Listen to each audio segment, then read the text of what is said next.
Hello, theory students, and I hope everyone's safe and well, and you are almost done. So, this is the review for exam 4, the final exam.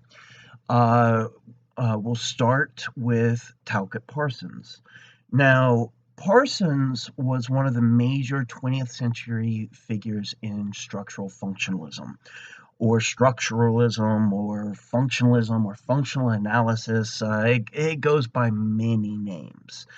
Um, and so that was his main contribution was to that school of thought and largely defined what that school of thought really was from his seat in Harvard, the Harvard School of Thought, so to speak. So Parsons is well known for breaking down society into different levels. The structure part, right? And then the functions of each aspect of those uh, parts of the structure. So we're going to go through. There are four major social subsystems that you need to be aware of. The first one is societal community, which serves the function of maintaining conformity to social norms. Societal community. Next, we have pattern maintenance. Pattern maintenance serves the function of replicating cultural values across generations and the adherence to dominant ideologies. So, pattern maintenance is much more of a cultural kind of aspect, or that aspect of the social structure we call culture. Um, the next social subsystem is polity. This serves the function of deciding how to achieve societal goals. And so every society has certain goals it wants to achieve. How does it go about doing that? And so for Parsons, he's talking about politics with polity, but he's talking about politics writ large. He's not just talking about what is occurring in DC or what occurs in state capitals. He's talking about lobbying groups. He's talking about various interest groups. He's talking about political activists. So across the board, this would all be a part of polity. And then finally, the last social subsystem that is the economy itself. It serves the function of transforming the physical environment into social products for human consumption. Now, I hope all of you have done the readings where Parsons really breaks down each of these subsystems and how they work. But I'm doing a quick review for the last exam. So, moving on. Robert Bella. Robert Bella is also considered a part of the school of structural functionalism. And he's most well known for an article that he wrote back in the 60s, where he argued that the United States has a civil religion, much like the civil religion of, say, Rome. Now, at the time, sociologists, some ended up saying, wow, that's brilliant, and agreed with him, and some said, no, no, and rejected it entirely. The idea of this public religion, so to speak, that everybody participates in to some degree.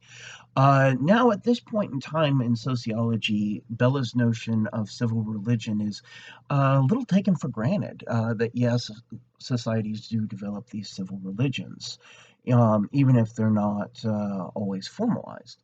So, what does Bella mean by civil religion? It's beliefs in mythological reconstructions of a patriotic past, and it connects ideological beliefs as engaging in ritualistic expression of collective political identities, such as citizenship. That would be the collective identity, your citizenship, where religion and politics end up coming together.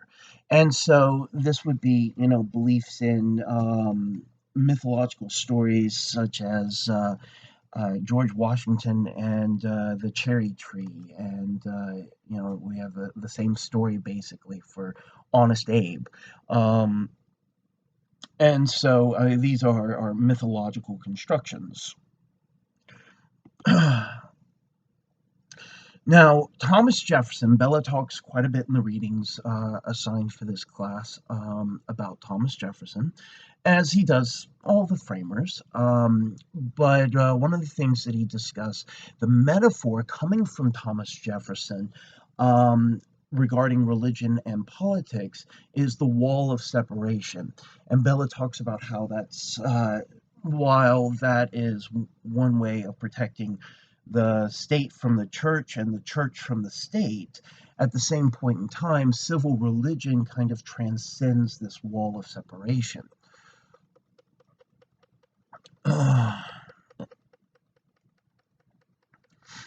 Now, according to Bella, liberalism, and keep in mind when we're talking about liberal philosophy, we are talking about 18th century philosophy that is about individualism. It's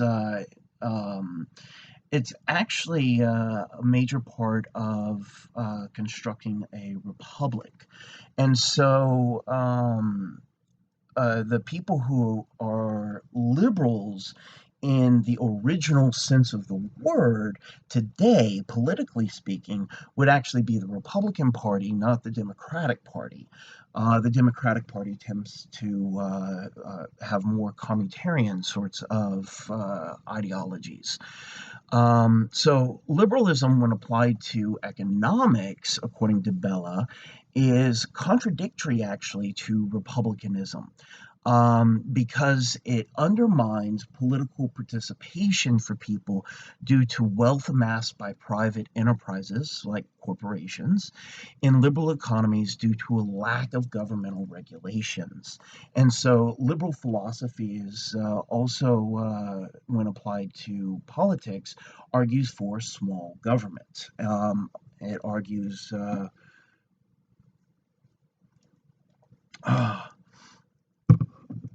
that government which is best is that government which does least.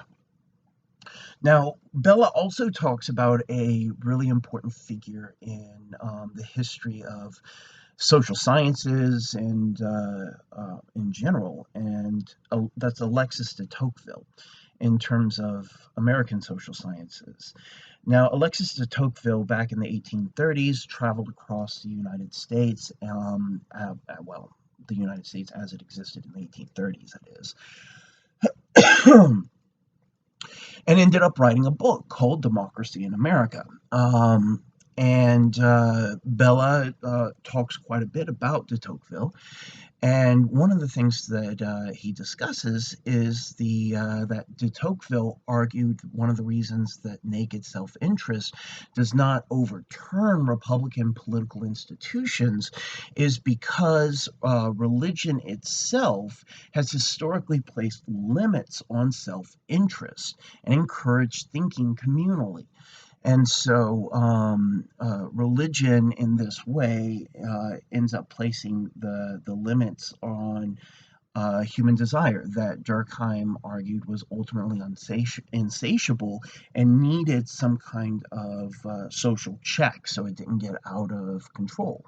Now, this would be true not only of individuals, but of groups of individuals, organizations, like economic organizations. All right. Moving on. This is going to be a quick flyby to get the review up for you all. All right. Now we're going to turn our attention to feminism.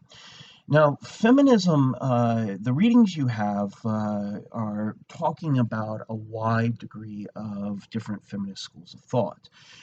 Feminism is not just one thing. Oftentimes, it's talked about as though it were just one monolithic thing.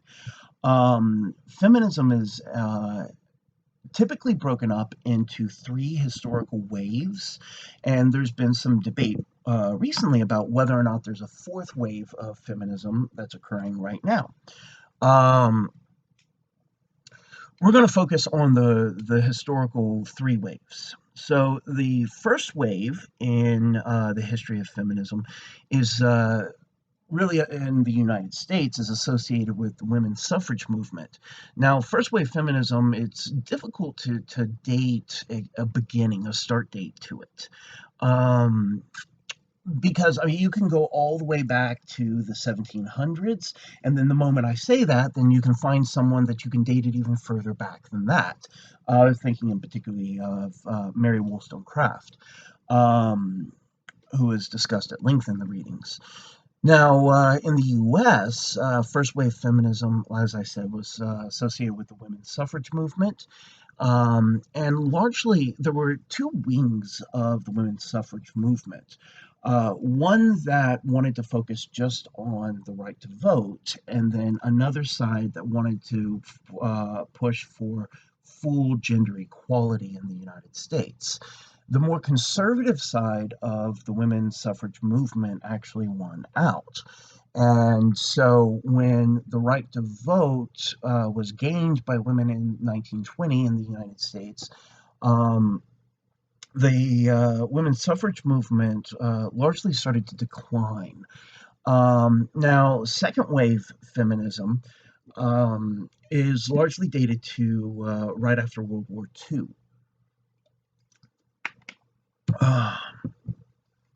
Really, you can go back to Simone de Beauvoir, and there's some debate about whether she should be considered first wave, second wave. Um, but generally, what happens is, or what happened, was that women moved into the workforce because of World War II, with men going off into the war, and women proved definitively what they had been told they couldn't do. They couldn't do men's work, right? And women proved in World War II that, well, yes, as a matter of fact, they can, and they can do it just as well as men can. So women also experienced a degree of economic liberation that they had not really experienced before that point in time. And when men came back from the war, many women didn't want to give up that economic liberation. Now, it's also important to note here that we're largely talking about middle class white women. If you were working class as a woman, of any race, then you are always in the workforce to some degree. You're always having to work and earn money for the entire family's economic benefit. Um, so keep in mind that this is also something that that intersects with race and class. So largely, we think about the second wave uh, feminist movement as being really the heyday in the 60s and 70s. Now, the third wave started as the social, political, and cultural backlash in the United States from the 1980s, as well as in England in the 1980s. Ended up uh, really putting a stop to a lot of these progressive kinds of politics and progressive activism.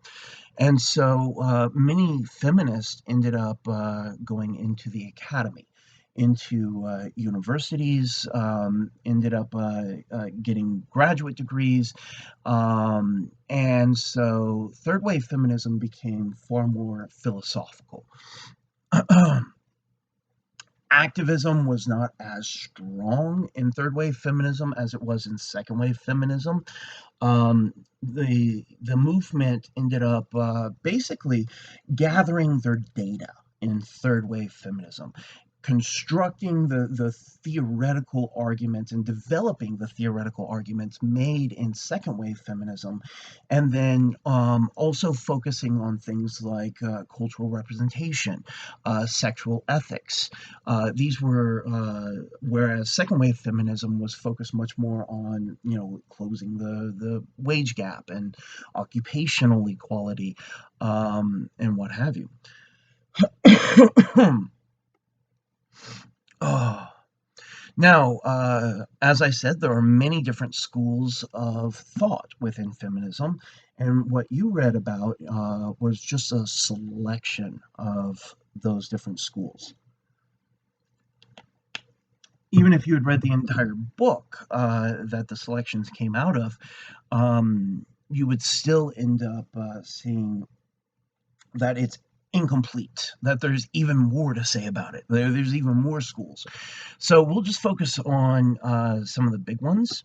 The school of feminist theory known as liberal feminism focuses on increasing gender equality within already existing political and economic frameworks and increasing individual liberty and self-determination for women.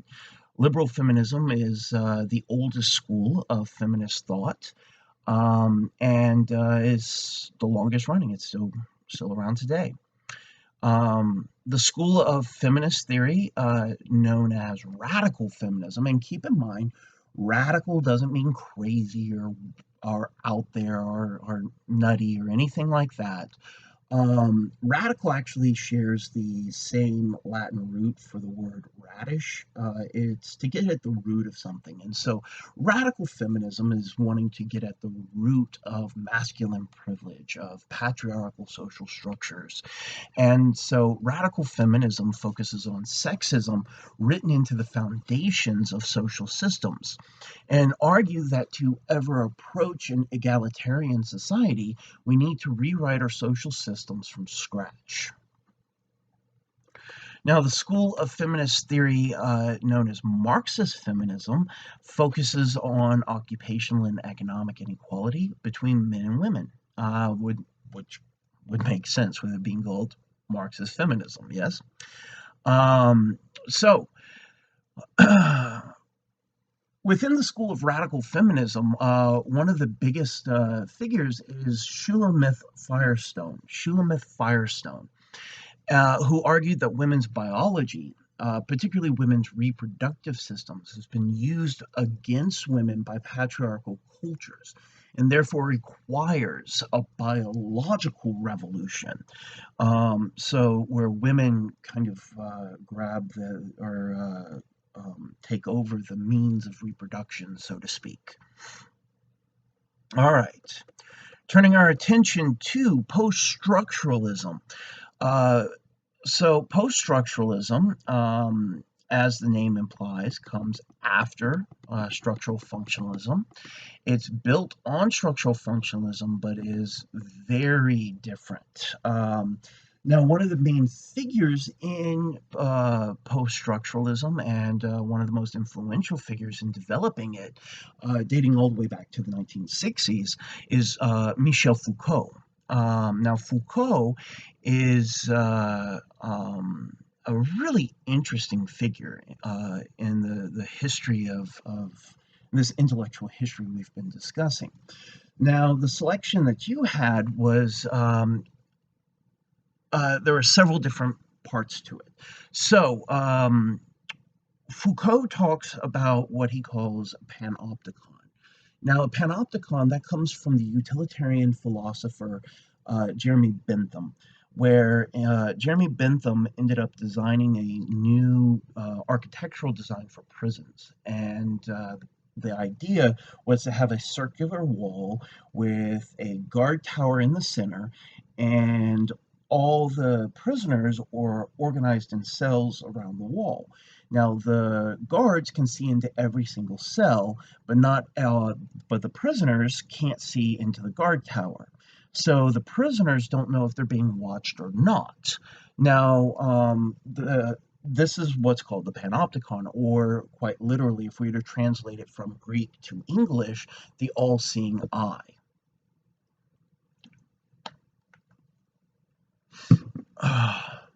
Now, Foucault argues that the panopticon works by the power of the gaze, G-A-Z-E, the gaze, like looking at something.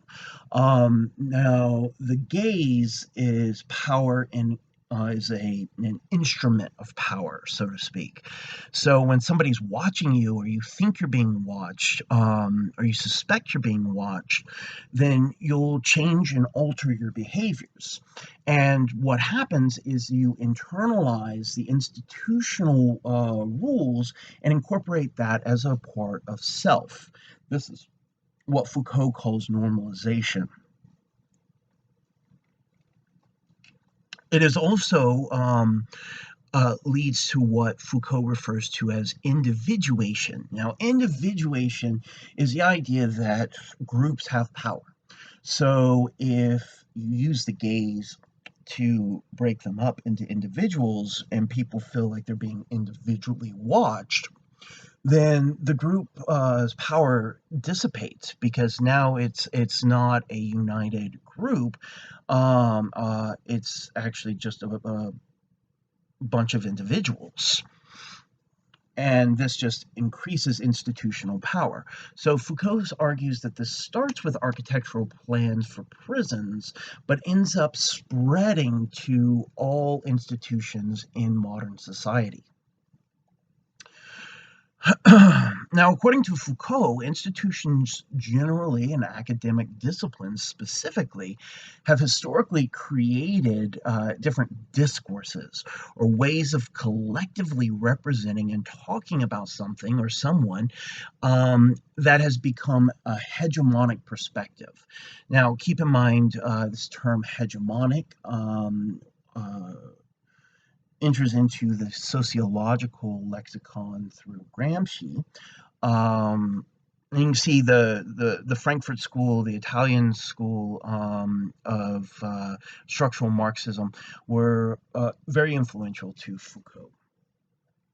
So, and keep in mind, if something's hegemonic, it's ubiquitous. It's all over the place, so much so that you cease to even notice that's there.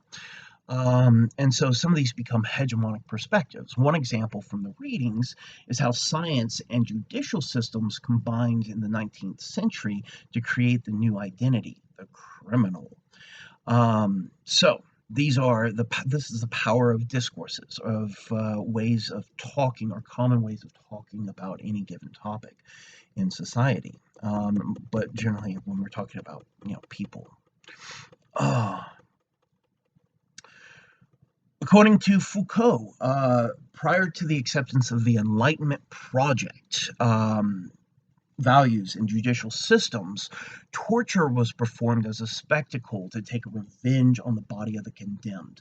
So you can also see some Nietzschean influence here, that with Foucault, this idea of good versus bad as moral code versus good versus evil.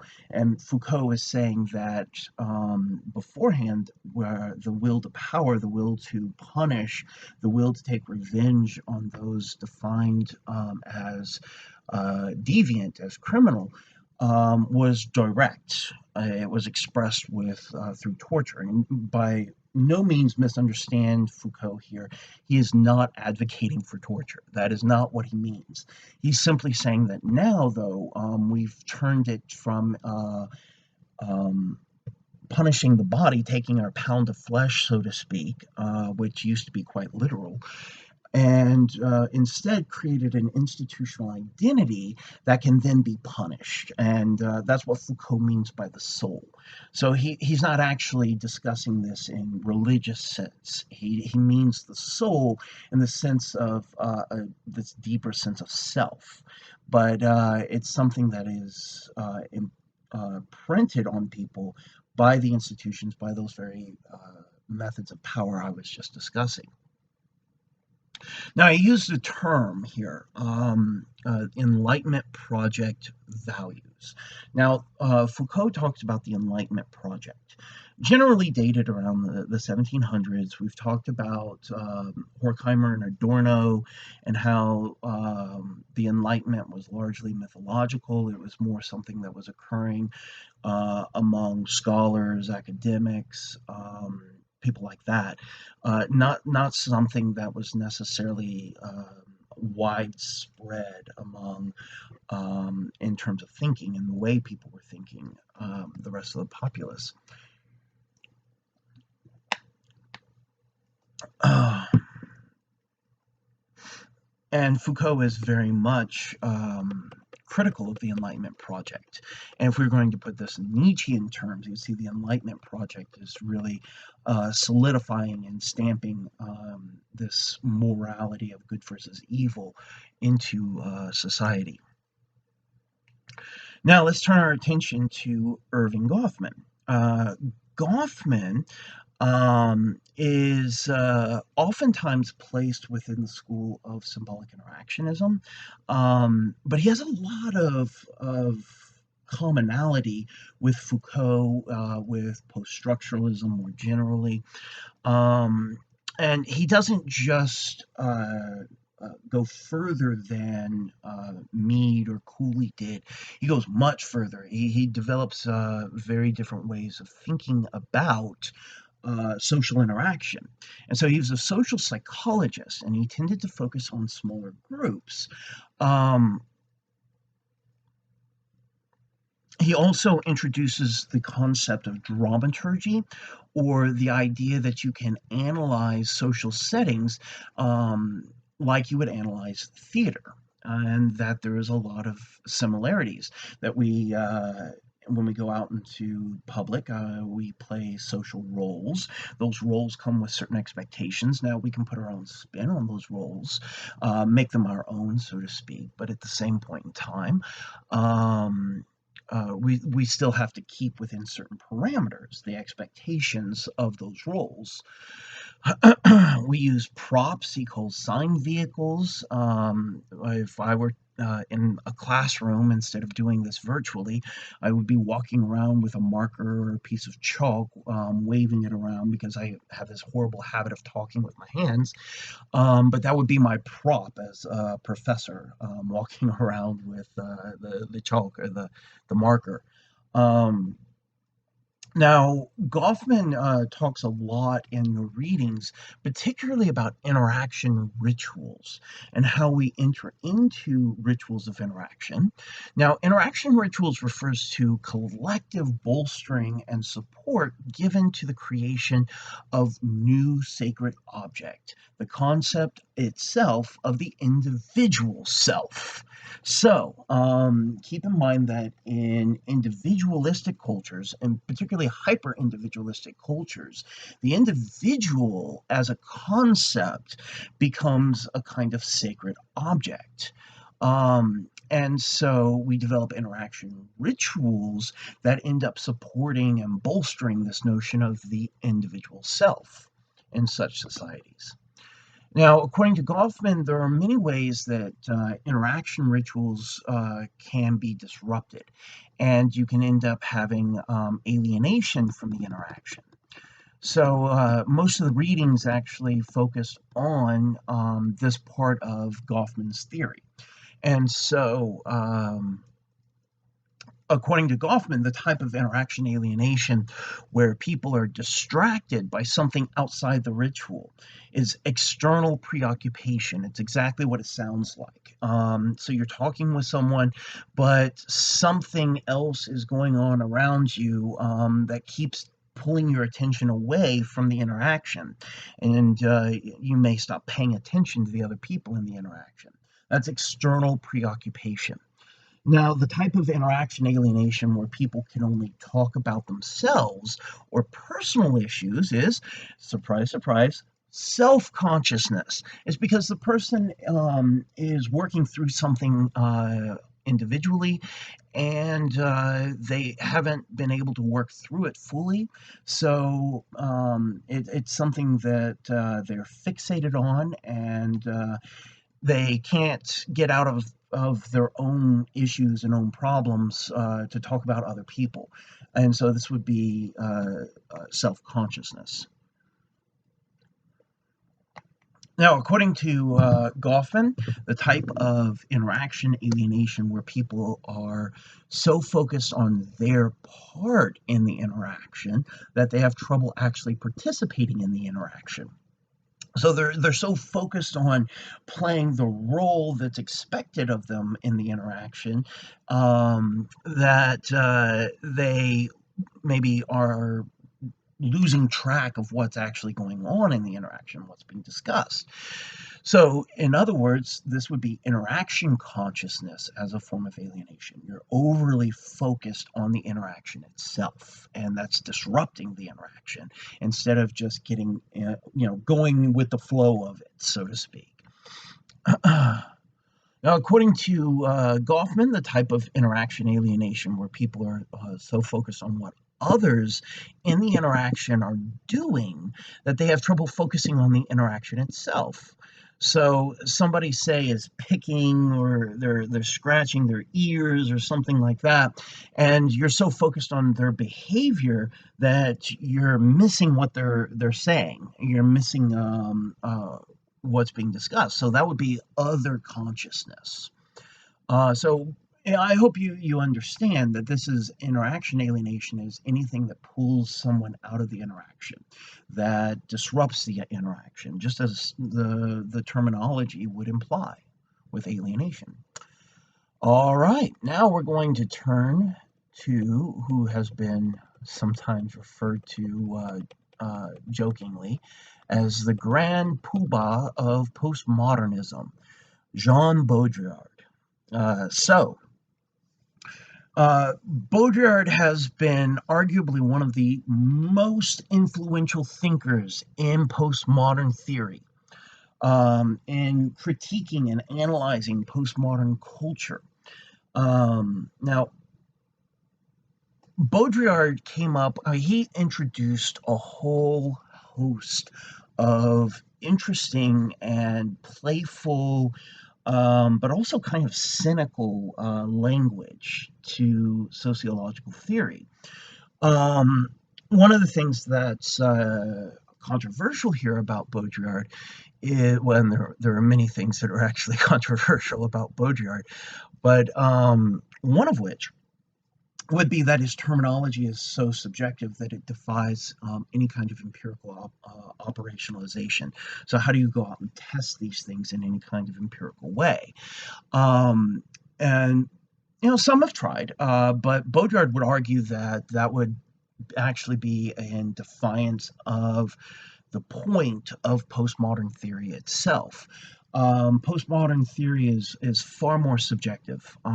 It's far more about the subjective interpretations of cultures.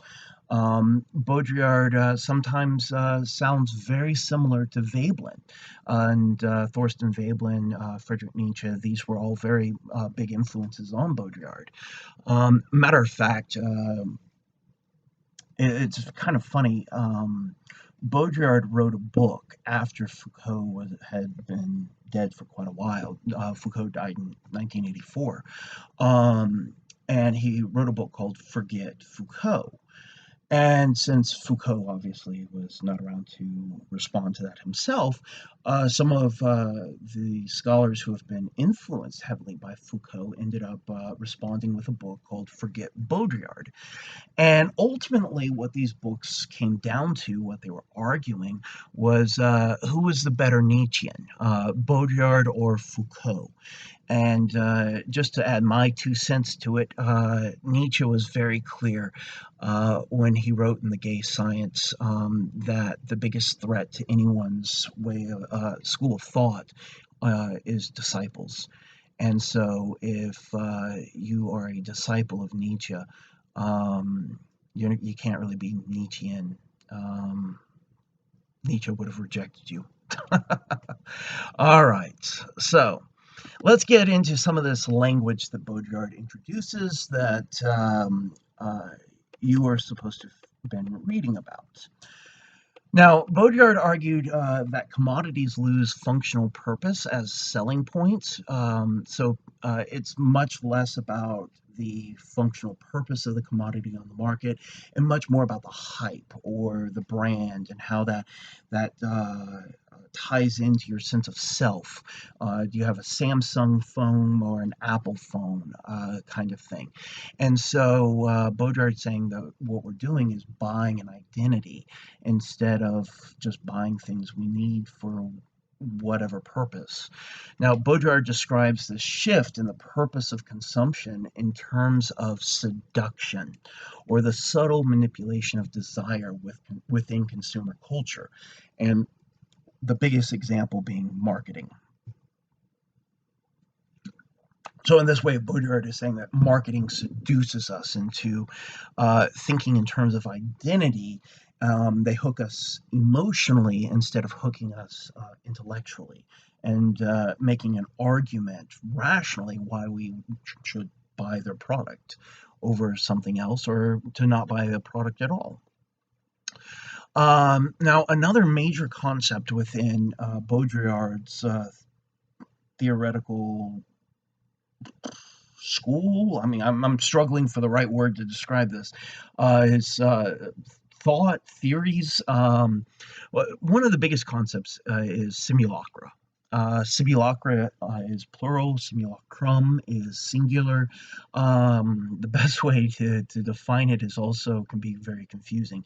It's a copy of a copy without an original. That's something that's simulacra.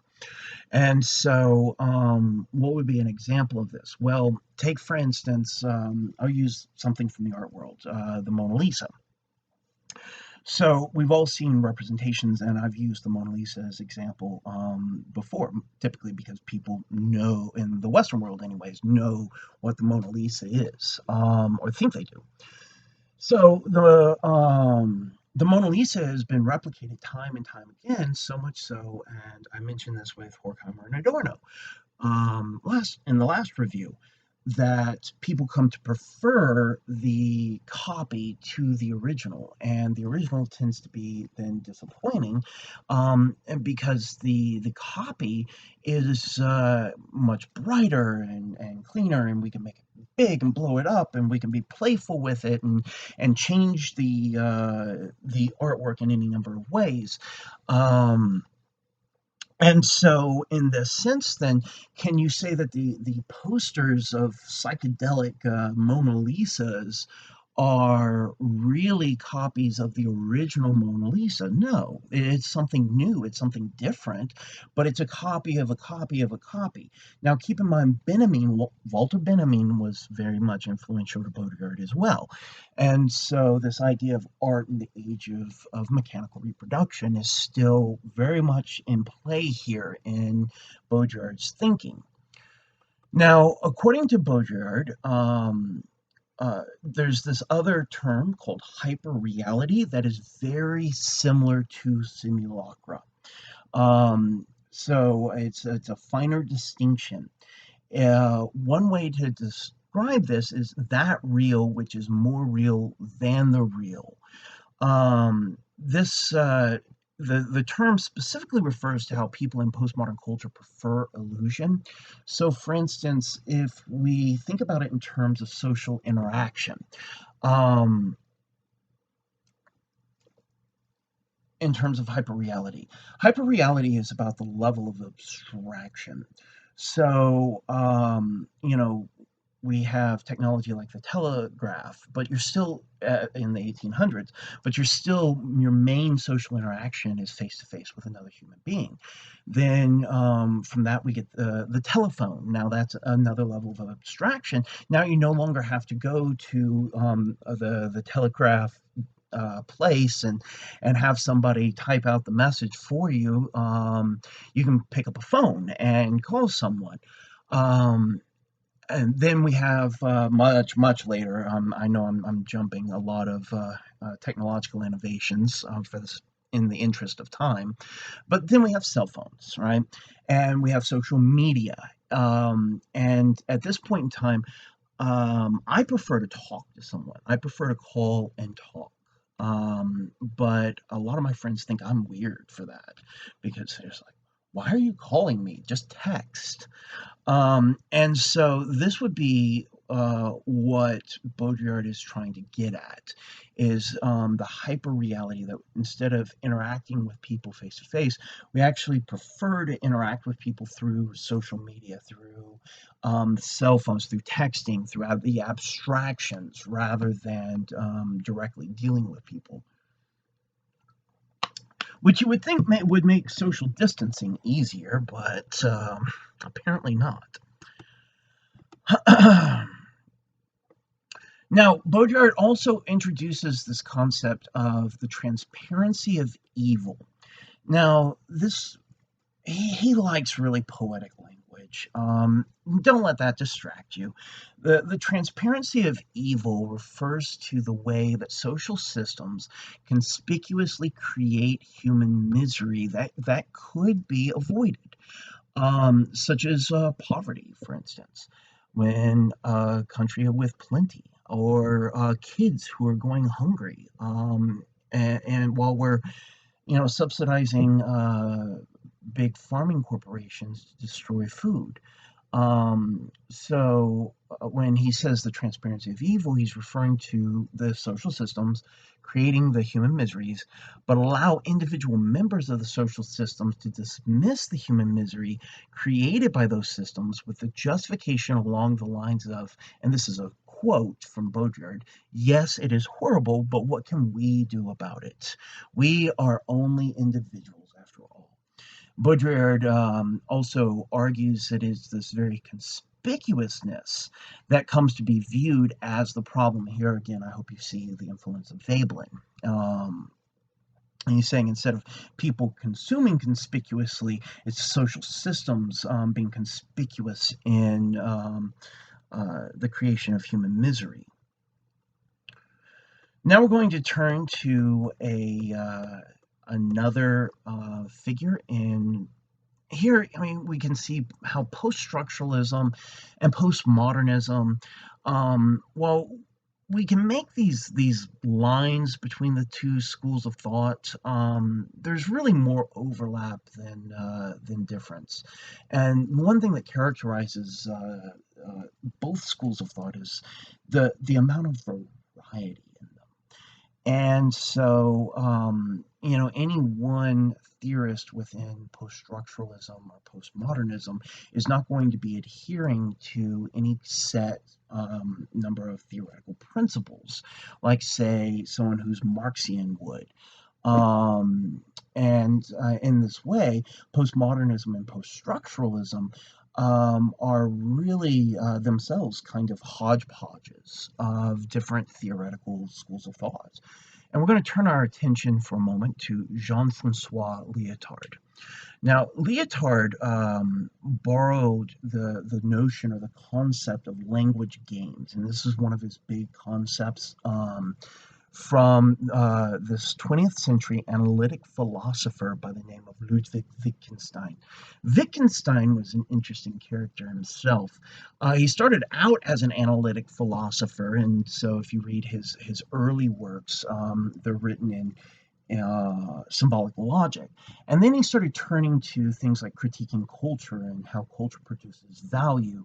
And it's really that work that became much more influential to Lyotard than, say, the symbolic logic of his earlier analytic philosophy.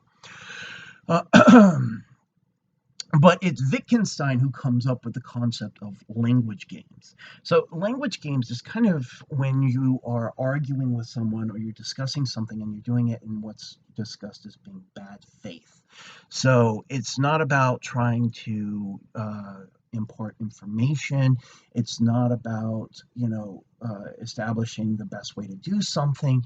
It's all about just winning using language itself. And you're constantly arguing about the meaning of words, or you start talking about one thing and then someone says, well, what about this, and they shift the frame, and you're no longer talking about the subject you started with. You're talking about something entirely different, and then you switch it again and you switch it again.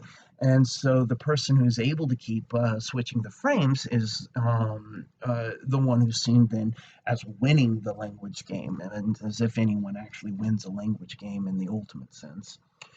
Now, Lyotard was very critical of what he called, and he called them several things: grand theories, grand theories of everything, toes, grand narratives, meta narratives. But he argued that organizing the framework of any of these um, is ultimately decentered or deconstructed in postmodern culture. So postmodern culture itself rejects any kind of grand theory, and that could be a grand epistemology as well, like science, for instance. And so science becomes just one epistemology, along with New Age spiritualism and faith healers and what have you. And so these grand theories, grand narratives, meta narratives, it's all of them end up being taken apart or deconstructed by postmodern culture itself. So nobody can be sure of what is truth, what is authentic or legitimate knowledge. Um, Leotard ends up talking about the difference in legitimated knowledges, and he breaks it down to narratival knowledges and scientific knowledges. Now, according to Leotard, modernism is the odd one out, historically speaking. And both pre-modern and postmodern societies legitimate narratival knowledges. Narratival knowledges would be things like things passed down in oral traditions, things referred to as old wives' tales or folksy remedies or what have you, that don't have any basis in science. Um, and so in modern society, those kinds of knowledges were delegitimated, and only scientific knowledge was considered legitimate knowledge. But postmodern societies brings the narratival knowledges back into to play again. Um, Now, for Leotard, it's not so much that scientific knowledges are delegitimated in postmodern culture, though they are to a degree because they're not the ultimate legitimated epistemology. But scientific knowledges still exist in postmodern culture. It's more that they are legitimated just as much as other epistemologies, placing all systems of knowledge, culturally speaking, in a kind of comparative equivalence. So, for example, a sick child in postmodern culture may be taken to a medical doctor as well as a psychic healer, for instance. All right. Now let's turn back because let's turn our attention to someone who actually argued quite a bit with Leotard, who's a major figure in 20th and early 21st century sociological theoretical thinking. He was very critical of postmodern theory as well as postmodern culture. And then his name's Jürgen Habermas. Now, Habermas is a staunch modernist. For him, postmodernism is just another stage in this modern project that we have to complete. Um, and so Habermas argues that a lot of postmodern theory and a lot of people who end up doing postmodern theory, he accuses them of being more reactionary than progressive. And they're not really proposing anything new, they're just tearing things apart. And that it oftentimes comes down to being anti modernism, not so much postmodernism as anti-modernism, and he argues that that's actually what the movement, if you will, should be called, the anti-modernist movement. Now, Habermas correctly identifies that postmodernism, as a movement, so to speak, did begin in the art world, and so this is a part of the subjectiveness of postmodernism. And even when it moves into social theory, it still keeps very much afoot in this artistic kinds of expressions. I mean, we can see that with the language of Baudrillard, or how he writes typically. I mean, oftentimes his writing seems almost like he's doing slam poetry. Um, Now, Habermas argues that postmodernity um, is ahistorical, that one of the characteristics of postmodernism is ahistoricity. In other words, that people in a postmodern culture do not have a good grasp on past social contexts that give rise to the present moment in time. So he's saying that this is just an aspect of modern culture, but one of the issues, and he's critiquing postmodern culture.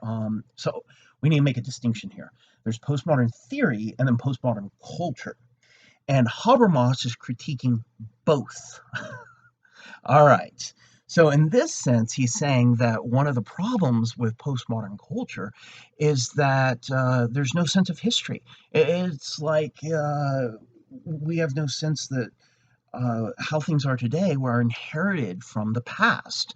Everything seems like the always present now.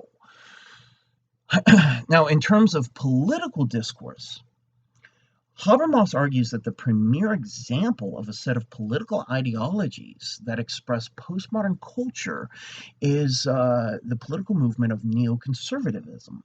He argues that it is the conservative movement, both in Europe and the United States and Canada, the Western world in general, that is most postmodern.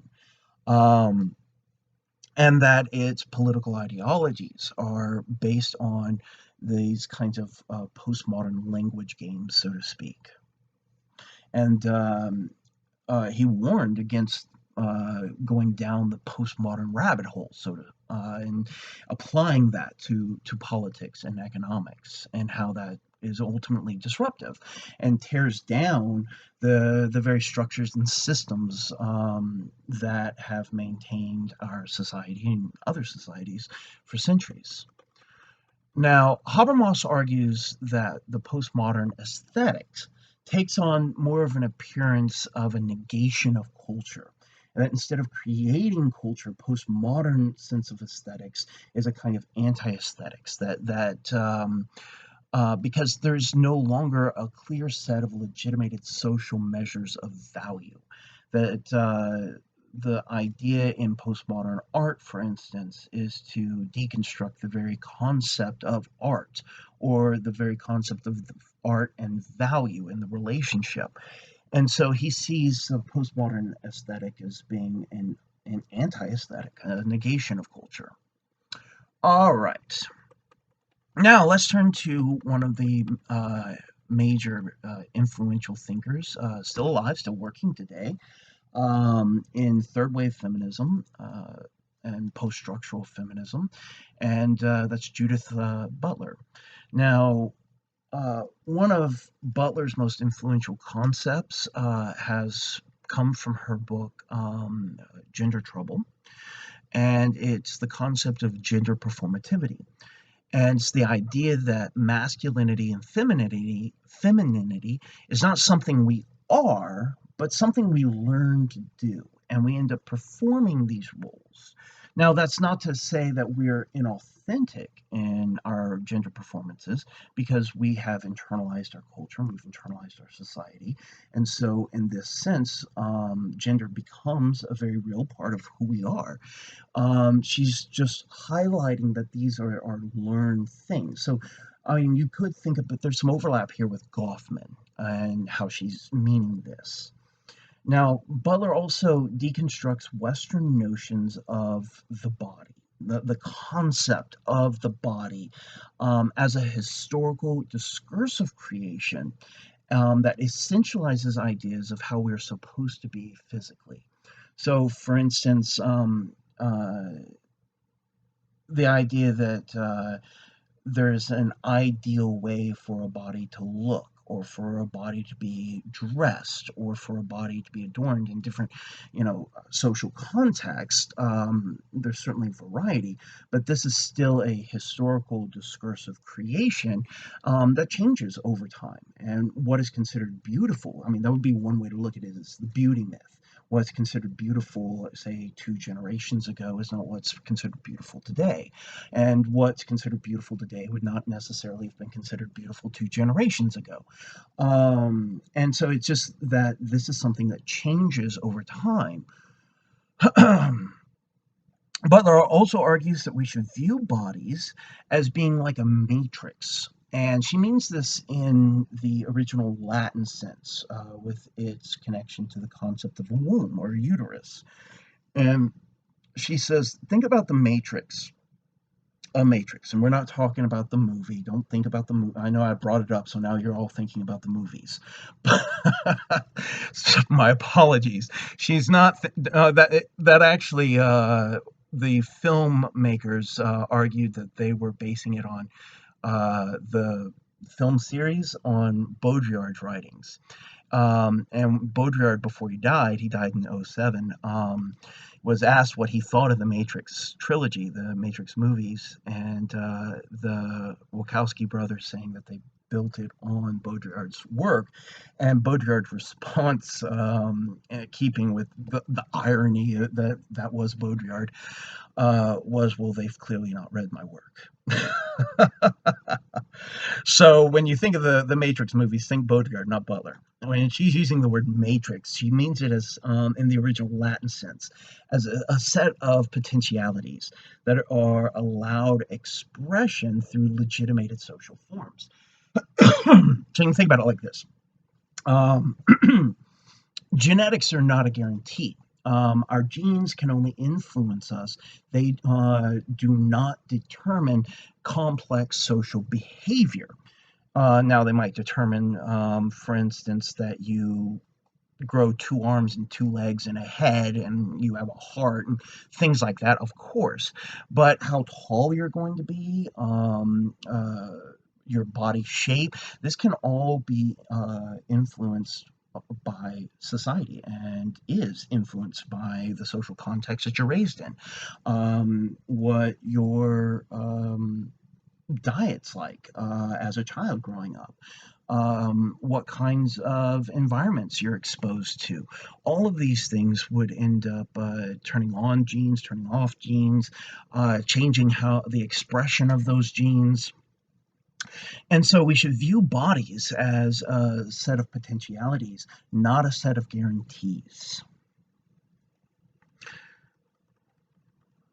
Now, Butler agrees with Foucault, and Foucault was very influential on Butler's thinking, that discursive constructions of bodies cause a kind of materialization where the soul or identity of a person becomes manifest in the cultural formations of the body.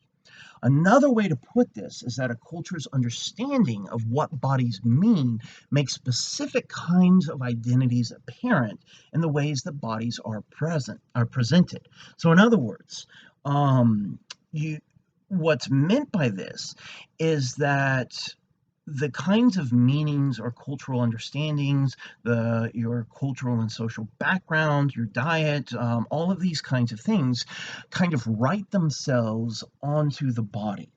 And they're things that we then highlight in some ways, as well. So we do it with what fashion we might wear, how we what how we grow our hair, or for those of us who can grow facial hair, whether we grow it out or don't.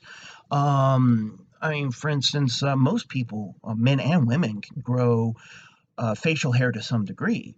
And do you remove it or do you let it grow out? And gender is going to be a huge determinant on that. And so, of those who are more likely to grow it out, it's most likely, I'm just speaking in terms of probability, going to be men, whereas women will be more likely, in terms of probability, to get waxed or tweezed or what have you. And so these are all what they're talking about in the ways that cultural expectations and cultural discourses cause this kind of materialization of the body, or on the body. And the body is a materialization then of the culture. All right. So let's turn to another couple of theorists who you can call them post-structuralist. That's typically the school they're housed in. Deleuze and Guattari. And I think I'm mispronouncing the name. I've always read the name. I don't know that I've ever heard it pronounced. But Deleuze and Guattari, with the two names, uh, end up again introducing some really creative language to social theory. And they talk about the bodies without organs. Bodies without organs is a kind of epistemology. It's a way of approaching knowledge or ways of thinking about knowledge. It's a metaphor. And so it refers to an anti taxonomical or disorganized models of knowledge creation, knowledge construction, as all knowledge is ultimately constructed. So scientists don't go out and find knowledge, they construct knowledge from their observations of the material world. Now, Deleuze and Guattari also talk about rhizomes as another metaphor. Now, rhizomes refers to the root systems of grasses. Um, and highlights the interconnectivity, because what you end up having now, you might see a blade of grass as being a single plant, but it's actually not. If you were able to see down into the ground to the root structures, you'll see this complex web of interconnections and nodes, and different root systems that are connected to other root systems, and it's all interconnected. And so they use this a metaphor to refer to the interconnectivity between systems of knowledge. So, in other words, breaking up the academy into different schools of thought is a bit dishonest intellectually, because sociology, for instance, let's just talk about the social sciences. Sociology is intimately related to with psychology and history and economics and political science, and all of these things are interconnected with one another. Philosophy as well. All academic disciplines ultimately came out of philosophy, and so when you set up a department as separate from other departments, that ends up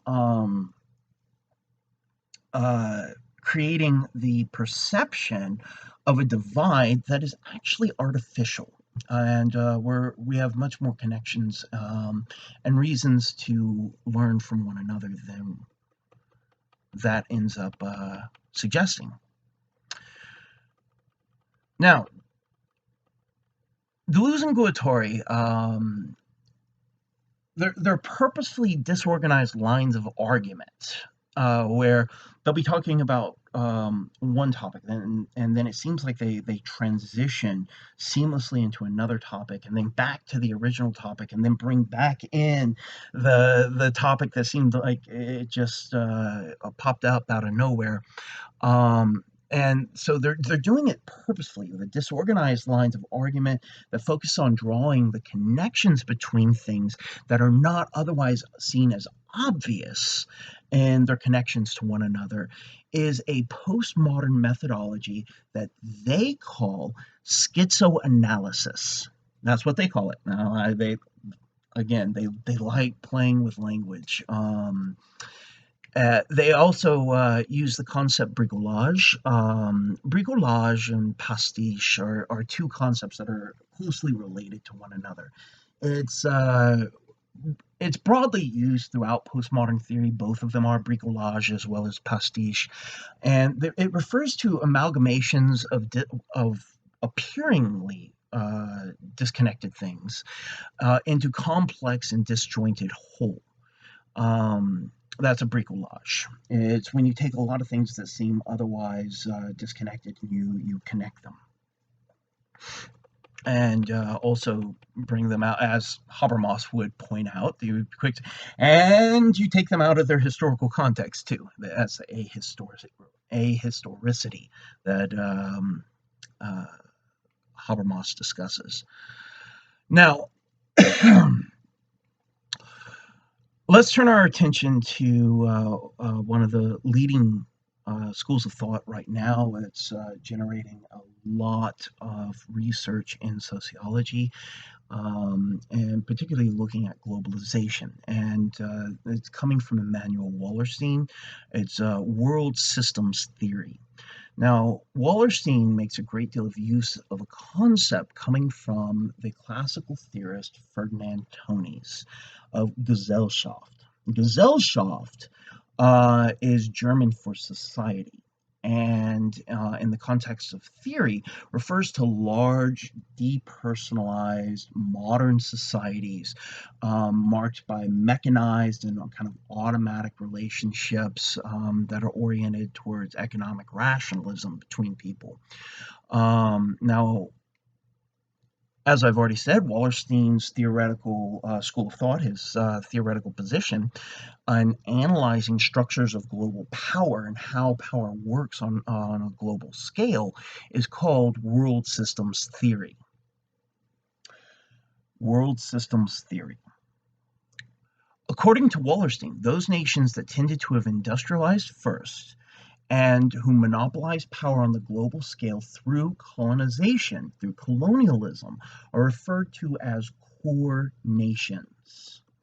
While those nations that are most heavily exploited in terms of human labor and natural resources by the most powerful nations are called peripheral nations. Now, between the core nations and peripheral nations, you have semi peripheral nations. So, the semi peripheral nations are those nations that are economically more powerful than the peripheral nations. But at the same point in time, are not considered core nations. And typically, core nations have a colonialist past with peripheral and semi peripheral nations. And then you have what he calls the external area, which would be those societies that still exist in some areas that are not seen as connected to the world systems, generally speaking, or the globalization of capitalism, or however you prefer to refer to it. So that's the review for exam 4. Good luck, everyone. I hope you do well. If you watch this review and you take notes, you should do very well. Good luck.